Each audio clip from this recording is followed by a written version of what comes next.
We live in an era where our brains are saturated. Between endless scrolling and notification fatigue, it's easy to fall into deep overthinking.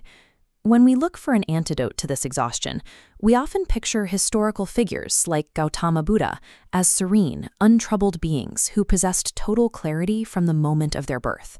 The historical record tells a different story. The man who would become the Buddha spent his early life plagued by intense mental turmoil, deep skepticism, and an acute awareness of human suffering that mirrors our modern anxiety. Our modern strategies frequently swing between two extremes: total digital indulgence or total restriction, cutting ourselves off from society entirely in hopes of finding peace. Escaping this cycle requires a grounded approach. It requires a 2,500-year-old psychological framework, the foundations of which were solidified on a single day known as Buddha Purnima.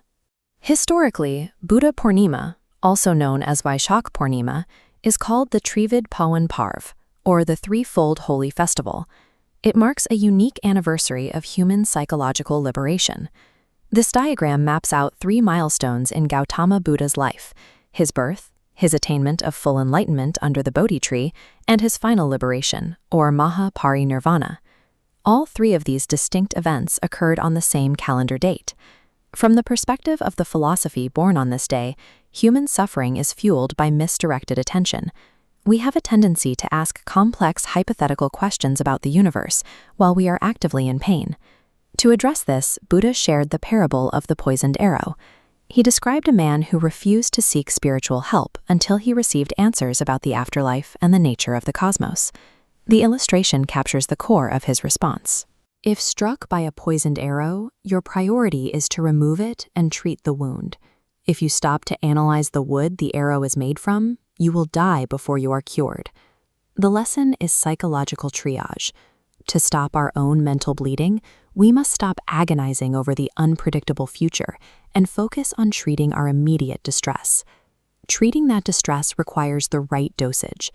Before reaching full realization, Siddhartha adopted a strategy of physical self-torture, pushing his body to the brink of starvation to try and force his mind into peace.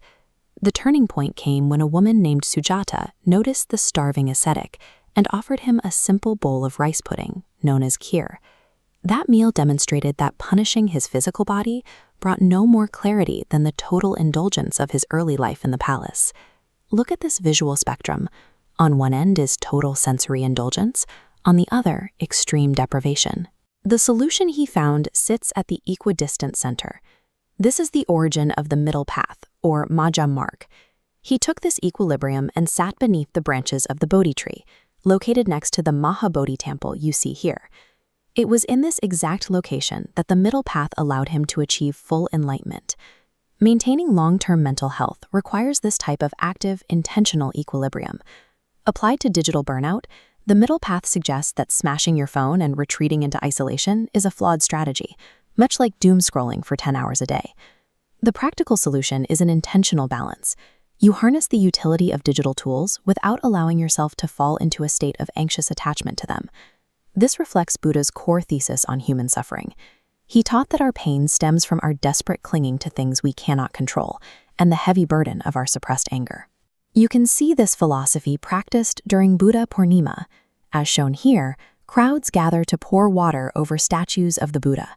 This ritual symbolizes the cleansing of internal mental impurities, reinforcing the teaching that every morning we are effectively born again.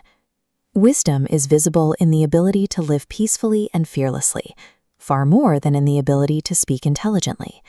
Which of these 2,500-year-old teachings will you use to pull the poisoned arrow from your own life today? Let us know in the comments. And if this perspective helped you find a little more clarity, please like the video, share it with someone who needs it, and subscribe to the channel.